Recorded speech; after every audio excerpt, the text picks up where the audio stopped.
Welcome to my YouTube channel. बेटे आज मैं आपको क्लास 10th की एक्सरसाइज 11.1 से क्वेश्चन 6 को सॉल्व करना सिखाऊंगी। बिल्कुल इजी मेथड में समझाऊंगी।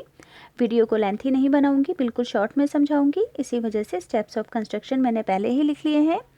तो सबसे पहले क्वेश्चन का मतलब जानो कि यहाँ पर आपसे क्या पूछा गया है। यहाँ पर कहा गया है कि एक ट्राइंगल ABC ड्रॉ करना है। उस ट्राइंगल की BC साइड 7 सेंटीमीटर की हो, एंगल B 45 डिग्री का हो और एंगल A 105 डिग्री का हो।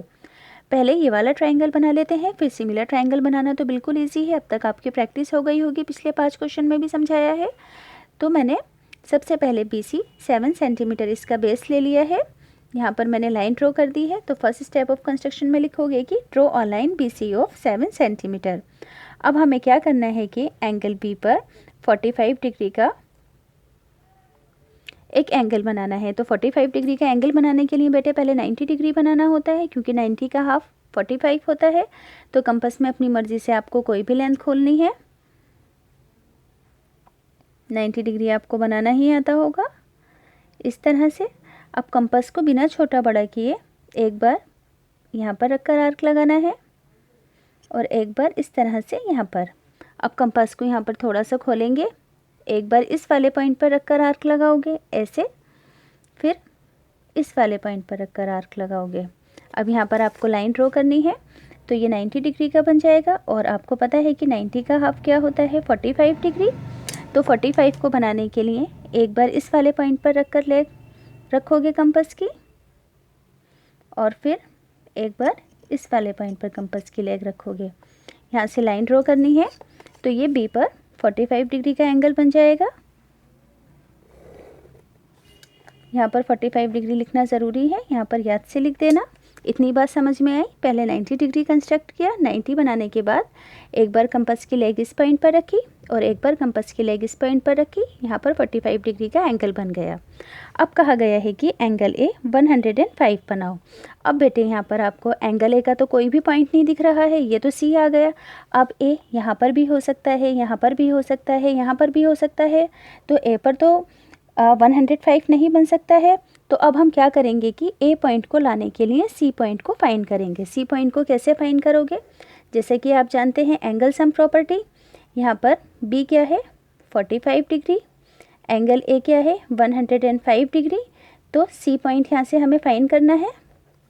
ये हो गया ABC। एंगल सम प्रॉपर्टी क्या होती है, angle A plus angle B plus angle C is equals 180 degree. Angle A दिया है 105, B क्या है 45 डिग्री। तो यहाँ से हमारा एंगल C फाइन हो जाएगा। इन दोनों को प्लस किया तो क्या आया यहाँ पर 150 plus angle C is equals 180 degree. तो अब हम 180 में से 150 को माइनस करेंगे तो एंगल C क्या आ जाएगा यहाँ पर 30 डिग्री। तो अब हमें यहाँ पर क्या करना है कि एंगल C पर 30 डिग्री का एंगल बनाना है। तो यहाँ पर भी कंपास की लेंथ अपनी मर्ज़ी से कुछ भी खोल लोगे, C पॉइंट पर रखकर कट करोगे। 60 का हाफ क्या होता है 30 डिग्री। तो पहला वाला कट मैंने बताया था, यहाँ पर ये जो पहला कट होता है 60 होता है। इसी तरह से यहाँ पर भी ये जो पहला कट होगा ये क्या होगा 60 डिग्री होगा। अब 60 का हाफ क्या होता है 30 डिग्री। तो एक बार कंपास की लेग इस वाले पॉइंट पर रखोगे ऐसे, और एक बार यहाँ पर रखोगे। तो ये 30 डिग्री का एंगल बन जाएगा, जिससे कि हमें A पॉइंट मिल जाएगा। तो यहाँ पर हमें क्या मिल गया है A पॉइंट, यहाँ पर लिख दोगे 30 डिग्री। तो यहाँ पर ट्रायंगल बन गया है ABC। तो सेकंड स्टेप ऑफ कंस्ट्रक्शन में क्या लिखोगे, draw an angle of 45 degree at point B and 30 degree at point C। फिर यहाँ पर लिख दोगे ज्वाइन A टू C। ये अब मत भी लिखो, क्योंकि जब एंगल बना है तो अपने आप ही ज्वाइन हो गया है। अब थर्ड पॉइंट में आपको सिमिलर ट्रायंगल बनाना है। सिमिलर ट्रायंगल का यहाँ पर रेशियो दिया हुआ है। तो सिमिलर ट्रायंगल बनाने के लिए पहले B पॉइंट पर आपको एक एक्यूट एंगल बनाना है। जैसे कि मैंने पहले बताया कि 90 डिग्री से कम वाले सारे एंगल एक्यूट होते हैं। तो यहाँ पर CB, यहाँ पर X कर लो, X इस रे को यहाँ पर मैंने X लिख दिया है, ठीक है। तो यहाँ पर क्या लिखोगे, draw an acute angle at B and divided it for equal parts. अब यहाँ पर इसका रेशियो क्या है 4/3 का। ऊपर वाले नंबर का न्यूमरेटर, नीचे वाले को डिनोमिनेटर कहते हैं। अब इन दोनों में से जो नंबर बड़ा है उतने ही आर्क इस वाली लाइन पर आपको कट करने हैं। तो यहाँ पर 4 बड़ा है तो यहाँ पर 4 आर्क आपको इस लाइन पर कट करने हैं। कंपास में अपनी मर्ज़ी से कोई भी लेंथ को खोल लोगे, बिना छोटा बड़ा किए 4 आर्क्स आपको कट करने हैं। 1 2 3 एंड 4। अब इसकी नेमिंग करोगी जैसे B1 B2 B3 and B4। अब इसके बाद क्या करना होता है, हमेशा डेनोमिनेटर को इस वाले पॉइंट से ज्वाइन करना होता है। तो यहाँ पर डेनोमिनेटर क्या है, 3 है, तो 3 को C से ज्वाइन कर दोगे B3 को। तो यहाँ पर मैं इसको ज्वाइन कर देती हूँ। अब हमें सिमिलर ट्रायंगल बनाने के लिए इस वाली लाइन के पैरेलल एक लाइन ड्रॉ करनी है। तो पैरेलल लाइन कौन से पॉइंट पर ड्रॉ होगी, या आपको कैसे पता चलेगा कि इस पर होगी, इस पर होगी, इस पर होगी। जैसे कि मैं बताती हूँ कि हमेशा ये जो फ्रैक्शन का ऊपर वाला नंबर होता है, हमेशा पैरेलल लाइन उसी पर ड्रॉ होती है, यानी कि B4 पर हमें पैरेलल लाइन ड्रॉ करनी है। समझ में आया कि पैरेलल लाइन कौन से पॉइंट पर ड्रॉ होती है, ऊपर वाले नंबर पर, यानी कि 4 पर, B4 पर होगी। तो अब कंपास में अपनी मर्ज़ी से कोई भी लेंथ खोल लोगे इस तरह से। पहले B3 पर रखकर ऐसे कट करोगे, फिर B4 पॉइंट पर रखकर इस तरह से कट करोगे। अब इस वाली लेंथ को बहुत ध्यान से आपको मेज़र करना है। यहाँ पर मैंने इसको मेज़र किया। मेज़र करने के बाद इस वाले पॉइंट पर कंपास की लेग रखकर ऐसे कट कर दो। तो पहले BC को आगे तक यहाँ पर थोड़ा प्रोड्यूस करना पड़ेगा, क्योंकि ट्रायंगल बाहर की साइड बना है। तो यहाँ से अब मैं लाइन ड्रॉ कर देती हूँ। तो ये पैरेलल लाइन आ जाएगी। इस पॉइंट को यहाँ पर नाम दे देते हैं D पॉइंट।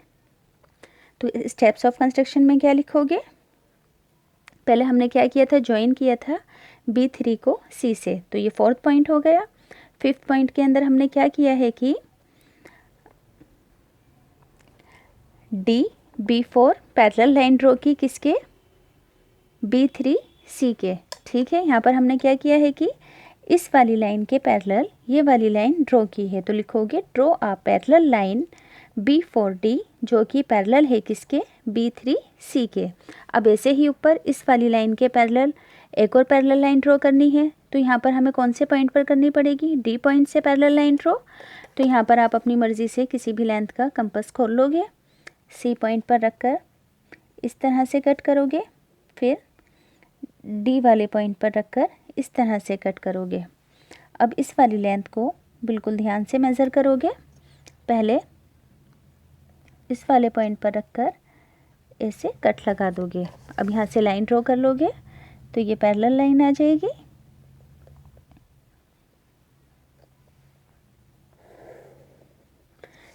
अब यहाँ पे पैरेलल लाइन ड्रॉ हो गई है, यानी कि सिमिलर ट्रायंगल बन गया है। इस पॉइंट को क्या नाम दे दोगे, यहाँ पर E पॉइंट। तो यहाँ पर क्या लिखोगे, draw a parallel line DE, जो कि हमने किसके पैरेलल ड्रॉ की है, AC के। समझ में आ रहा है ना कि ये वाली लाइन हमने इस वाली लाइन के पैरेलल ड्रॉ की है पॉइंट D पर। तो लिखोगे draw a parallel line DE parallel to AC। इस वजह से हमारा ट्रायंगल BED बनकर तैयार हो गया है। ट्रायंगल, ये वाला ट्रायंगल BED। इतनी बात समझ में आ गई। अब यहाँ पर आपको क्या लिखना है कि ट्रायंगल BED इज़ सिमिलर है ट्रायंगल ABC के। हमें यहाँ पर यही प्रूफ करना था, मगर एक मोस्ट इम्पॉर्टेंट लाइन ज़रूर लिखनी है यहाँ पर आपको। Side of triangle BED are 4/3 times of triangle ABC। Question में यही तो कहा गया था कि सिमिलर ट्रायंगल जो बनाना है वो ट्रायंगल ABC का 4/3 होना चाहिए। तो इसी बात को आपको यहाँ पर लिखना है कि side of triangle BED are 4/3 times of triangle ABC, यानी कि ट्रायंगल BED की साइड 4/3 टाइम्स है ट्रायंगल ABC की। इस लाइन को यहाँ पर आपको ज़रूर लिखना है। तो बेटे यहाँ पर ये क्वेश्चन कंप्लीट हो गया है। प्लेलिस्ट में आपको आपका सिलेबस के अकॉर्डिंग सारे क्वेश्चन मिल जाएंगे। तो अब आपको ये क्वेश्चन अच्छे से समझ में आए हैं तो प्लीज़ वीडियो को लाइक ज़रूर करना, कमेंट भी करना।